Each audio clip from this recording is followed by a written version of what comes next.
नमस्कार दोस्तों, मैं हूं पंकज और आज की बात थोड़ा अलग है। आज न किसी पार्टी की बात है, न किसी एक नेता की।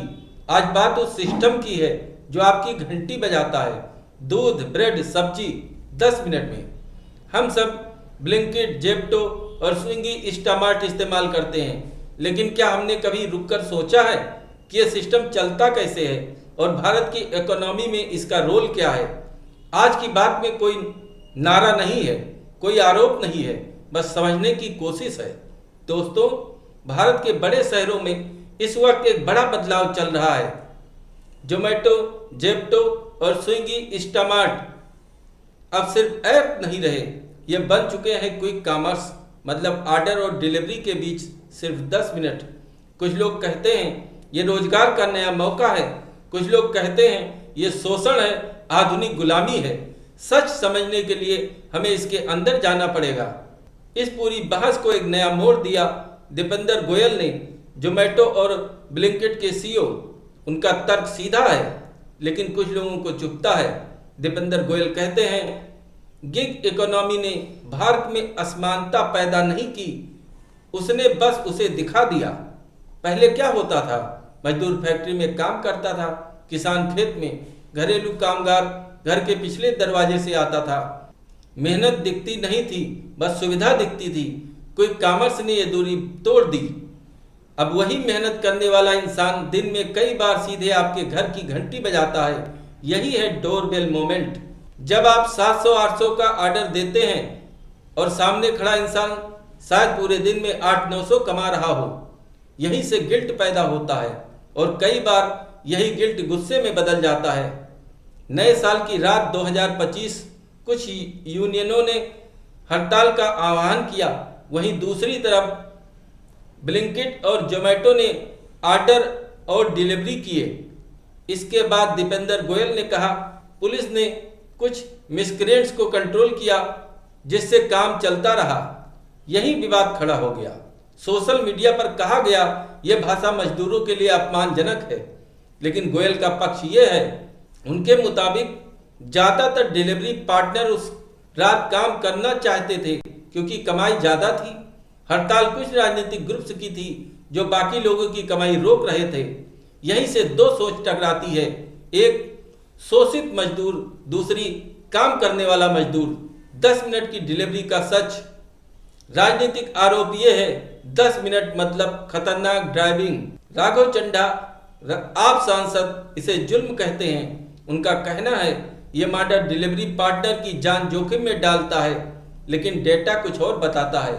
क्विक कॉमर्स स्पीड पर नहीं, दूरी पर चलता है। इसके लिए बनाए जाते हैं डार्क स्टोर्स। साइज 2000 से 4000 स्क्वायर फीट। लोकेशन रिहायशी इलाकों के बीच। कवर्ड एरिया 2 से 3 किलोमीटर। पूरा शहर छोटे छोटे हिस्सों में बंट जाता है। एक इलाके में 2 से 3 डार्क स्टोर भी हो सकते हैं। स्टॉक भी सीमित, करीब 2000 से 2500 आइटम, जबकि सुपर मार्केट में 20,000 से ज़्यादा आइटम होते हैं। ऑर्डर आते ही एक व्यक्ति सामान उठाता है, दूसरा पैक करता है, तीसरा डिलीवरी के लिए निकलता है। पूरा प्रोसेस 2 से 3 मिनट में। डिलीवरी पार्टनर को कोई काउंटडाउन घड़ी नहीं दिखती। 10 मिनट ग्राहक से किया गया वादा है, राइडर पर दबाव नहीं। डेटा के मुताबिक क्विक कॉमर्स राइडर की औसत स्पीड 16 किलोमीटर पर आवर है। फूड डिलीवरी राइडर की औसत स्पीड 21 किलोमीटर पर आवर। मतलब क्विक कॉमर्स में राइडर ज़्यादा तेज नहीं चलता, क्योंकि दूरी 1.5 से 2 किलोमीटर होती है। राजनीति और दूसरा narrative. Rahul Gandhi gig workers को सामाजिक न्याय के फ्रेम में देखते हैं। उनका फोकस है वेलफेयर बोर्ड, सुरक्षा और सोशल सिक्योरिटी। दूसरी तरफ पूर्व नीति आयोग सीईओ अमिताभ कांत खुले तौर पर कहते हैं, अगर गिग इकोनॉमी को राजनीति की भेंट चढ़ाया गया तो यह लाखों नौकरियां खत्म कर देगा। उनका कहना है भारत के पास कम कुशल श्रम बहुत है और गिग इकोनॉमी इस वक्त सबसे बड़ा जॉब क्रिएटर है। अब जरा इकोनॉमी की बात करें। भारत की गिग इकोनॉमी 2030 तक 2 से 2.5 करोड़ नौकरियां पैदा कर सकती है।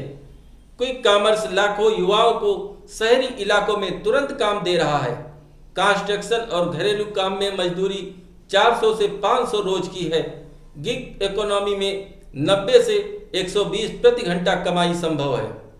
मतलब 800,000 रोज तक। ये मॉडल अनौपचारिक काम को थोड़ा ज़्यादा औपचारिक बना देता है।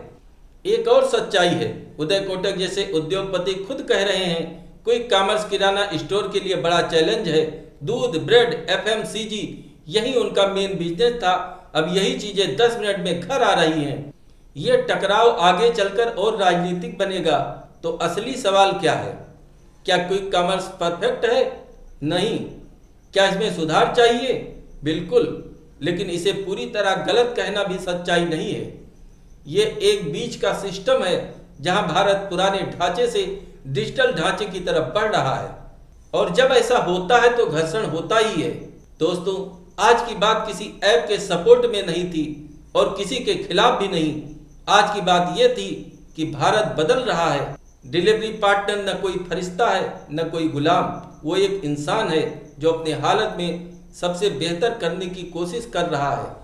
सिस्टम पर सवाल जरूरी है, लेकिन समझ के साथ। अगली बार जब आपके घर की घंटी बजे, जरा रुककर सोचिएगा। आज की बात में बस इतना ही। मैं हूं पंकज। नमस्कार।